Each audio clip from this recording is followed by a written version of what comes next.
Hi hello जय श्री कृष्णा राधे राधे। कैसे हैं आप सभी का स्वागत है एग्ज़ाम क्लियर 2.0 पे। आइए आज हम लोग स्टार्ट करें बहुपद। ठीक, सबसे पहले हम आपको बहुपद के बारे में बताते हैं।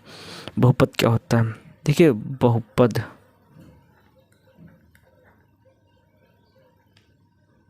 बहुपद बहुपद एक इसमें होता है रैखिक बहुपद। जैसे ए से लेकर के अगर यदि कोई भी अक्षर आ जाए ए से जेड तक के, तो वो सब बहुपद में काउंट होंगे। जैसे मैं बोलूँ टी, एक चर में रैखिक बहुपद है टी, कि एक चर में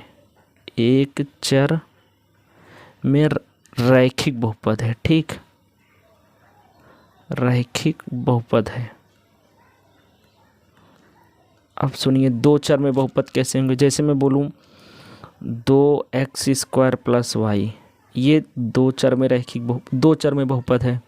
तीन चर में क्या होगा? जैसे 3x + y + z, ये तीन चर के बहुपद हैं। और ध्यान से सुनिए, ये बहुपद के प्रकार हो गए। ठीक, अब आगे क्या करते हैं।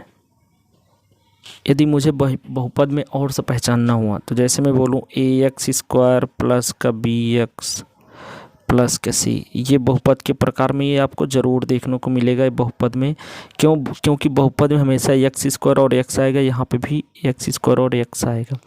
ये रैखिक बहुपद है।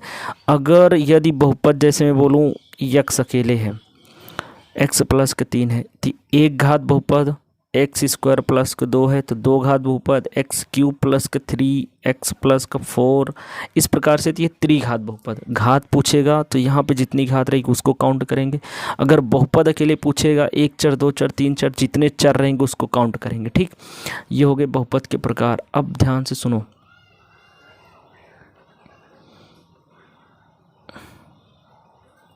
रुकिए हम आपको और बताते हैं। ठीक, इसको साफ कर दें तो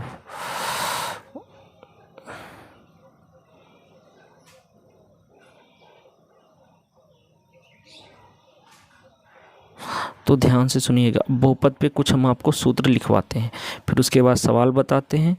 फिर अब आज से आपको डेली क्लास मिलेगी, रोज़ सुबह या शाम को आपको क्लास मिलेगी। अभी टाइम नहीं फिक्स हुआ, टाइम फिक्स कर देंगे। ठीक, सबसे पहले बात करते हैं ax² + bx + c।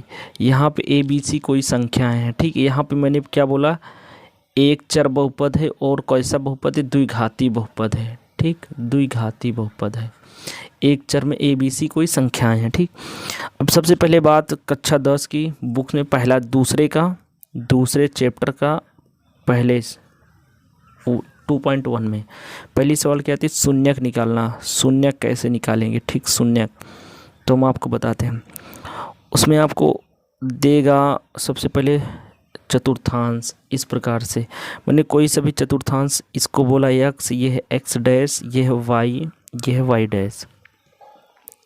अब कोई रेखा जितनी बार x अक्ष को काटेगी, जितनी बार x अक्ष को काटेगी उसके शून्यक उतने ही होंगे। जैसे मैंने बोला ये रेखा यहाँ से स्टार्ट हुई है, कितनी बार x को काटी उसके उतने शून्यक होंगे। जैसे 1, 2, 3, 4, 5, 6, 7, 8, तो इसके शून्य कितने हो गए? 8। अब अगला लेते हैं।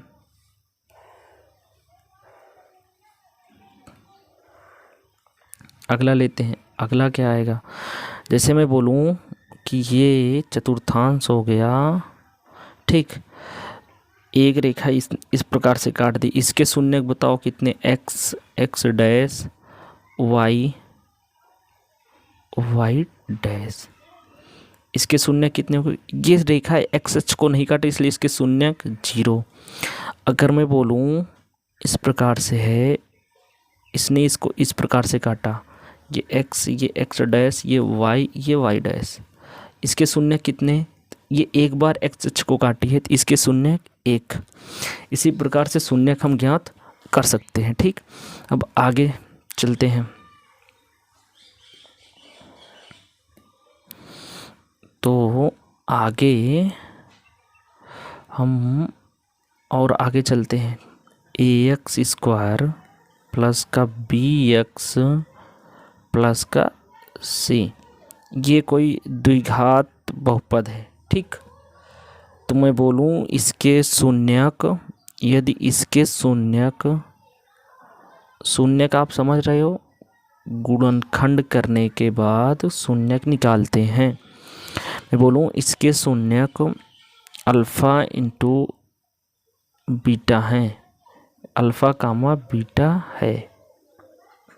ठीक, इसी को मूल भी बोलेंगे, इसी को शून्यक बोलेंगे। तो मैं बोलूँ शून्यकों का योग अल्फ़ा प्लस बीटा क्या होगा, माइनस का बी अपान ए। शून्यकों का गुणनफल अल्फ़ा इंटू बीटा क्या होगा, सी अपान ए। ये हो गया सूत्र। इसको शून्यकों का योग बोलोगे, शून्यकों का गुणनफल बोलोगे। ठीक, आपको इतना समझ में आया? आगे सुनो, शून्य कैसे निकालोगे। जैसे मैंने माना कोई सा भी बहुपद ले लेते हैं, पहली सवाल यहाँ से लगाते हैं। मैंने बोला एक बहुपद हम ले लेते हैं, कोई सा भी गुणनखंड ले लेते हैं, x square minus 2x minus का 8, मैंने ये ले लिया। ठीक, अब हम इसका पहले गुणनखंड करेंगे। गुणनखंड कैसा होगा, ऐसा गुणा करो, गुणा करने पे 8 आए, या तो जोड़ो या तो घटाओ, 2 आए तो 4 दूना 8, 4 में से 2 गए तो 2। तो हम इसको तोड़ेंगे, एक्स स्क्वायर माइनस ब्रैकेट लगाओ 4 माइनस का 2 इंटू एक्स माइनस का 8, 4 दूना 8, 4 में से 2 गए तो 2, x square minus 4x plus minus minus plus का 2x माइनस का 8। x कामन है तो x को कामन लोगे तो x माइनस 4, यहाँ से प्लस का 2 कामन है तो 2 कामन लोगे तो x माइनस का 4। इतना आया समझ में? तो x माइनस 4 और x प्लस का 2 ये बन गया। यदि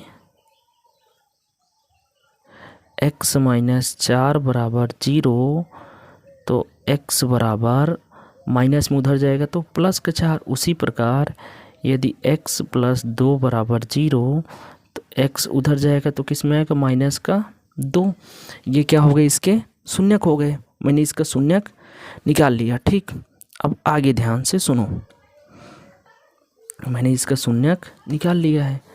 अब क्या करना है, अब जैसे इसको बोल दे कि इसके शून्यकों तथा गुणांकों के बीच संबंध के सत्यता की जांच कीजिए, तो क्या करना है, अब मैं संबंध के सत्यता की जांच करनी है। ठीक, तब सवाल थी x square minus 2x minus 8 के शून्यक क्या है, के शून्यक 4 कामा माइनस 2 है। ठीक, 4 कामा माइनस 2 है। तब मुझे इसके संबंध के सत्यता की जांच करनी है। तब मैं क्या बोलूँगा कि शून्यकों का योग क्या होता है, अल्फ़ा इंटू बीटा। तो अल्फ़ा प्लस का बीटा बराबर, अभी मैंने आपको सूत्र लिखाया था कि माइनस का बी पाने हो तो उसको छोड़ दो।